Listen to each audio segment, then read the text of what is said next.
Sandra Gilbo with the Texarkana Center on Aging, and it's been a while since you've seen me because I haven't seen you, of course. We talked about carbohydrates in my last video, so today we're going to talk about fats. I'm going to give you the facts on fat, and just like carbohydrates, there's good carbohydrates, there's bad carbohydrates. Well, with fat, there's good fat and there's bad fat, and we're going to get into that today. So, first question, does your body and my body need fat? Yes, it does.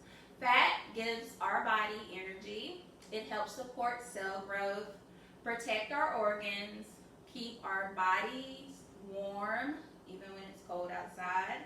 It helps absorb certain vitamins and minerals, and it produces certain hormones. So yes, we do need a certain level of fat in our body.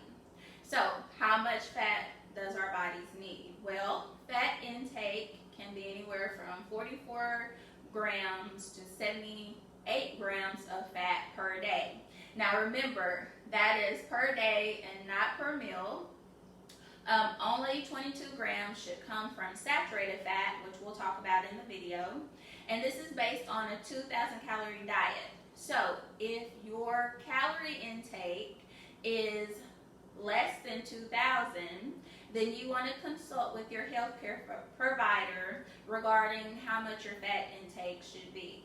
And also, if you have any chronic diseases like diabetes, heart disease, high blood pressure, or any types of cancer, you definitely want to talk to your healthcare provider about your fat intake.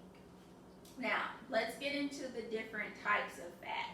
So the first type of fat that we're going to talk about is the unsaturated fats. Now, the unsaturated fats help decrease your risk of cardiovascular diseases. They also help lower your cholesterol, and they are also needed to get those fats that your body wouldn't produce on its own. So it's very important that we have unsaturated fats in our diet. Now, you also want to think about unsaturated fats like a dump truck. So the unsaturated fats get into your body, pick up the trash, and then take the trash out, which would be your bad fats. So you definitely want to utilize those unsaturated fats that are poly and monounsaturated fats to get the bad cholesterol and help lower your risk for cardiovascular diseases that could really damage your body and your heart. So, according to American Heart Association, we've got a love it category, which is our unsaturated fats, which consist of avocados, extra virgin olive oil, which I highly recommend, and pistachios. That's just a few examples. And then our next category is our saturated fat category. So with this category, it helps saturated fats increase your risk for cardiovascular diseases, and they also increase your cholesterol. So you want to limit your saturated fats, and your saturated fats would consist of smoked sausage, heavy whipping cream, and also sweet cream butter. So you definitely want to limit your meat and dairy intake because they do have a lot of saturated fats, and that's just a few examples of saturated fats. Now, our last category would be our bad fats, which would be our lose it category. The American Heart Association says lose it.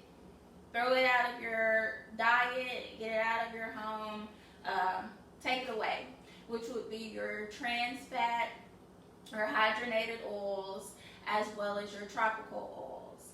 And so in the lose it category, we have honey buns, cookies, and coconut oil. Yes, coconut oil. we all know and love coconut oil. And so if you have ever read the back of the nutrition food label on coconut oil, you would know that it has a lot of saturated fat.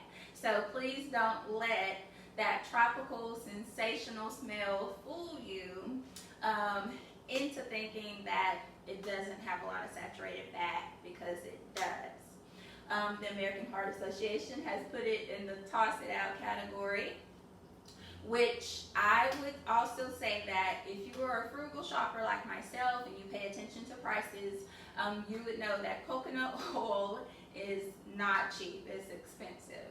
So instead of keeping it in your kitchen to cook with, how about you just move it to your bathroom and switching gears, using it as a beauty product, because coconut oil is amazing for moisturizing your skin. It has the melon on my skin, just beautiful, well hydrated, just popping. I mean, just, oh my God, my melon is just amazing. It's also really good as a makeup remover. So you can also use it in that capacity, but make sure that you wash your face really good, because you don't want it to clog your pores. And then it's also good for a hot oil treatment. It has protein, so it makes your hair nice and strong and shiny at the same time.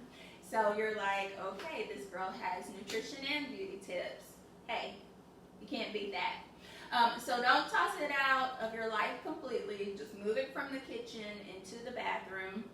And there's other really good household and beauty tips that you can use coconut oil for. So do not toss out that expensive bottle of coconut oil. And before I go, do you think that coconut oil has been unfairly put in the toss it, lose it category and should simply be moved to the limit category? Should we limit how much coconut oil we cook with or utilize in our food? Or were they right? Should we simply toss it out of our diet altogether? Let me know down in the comments. Once again, it's Cassandra Gilbo with the Facts on Fat. I'll see you the next time, and be safe. Bye-bye.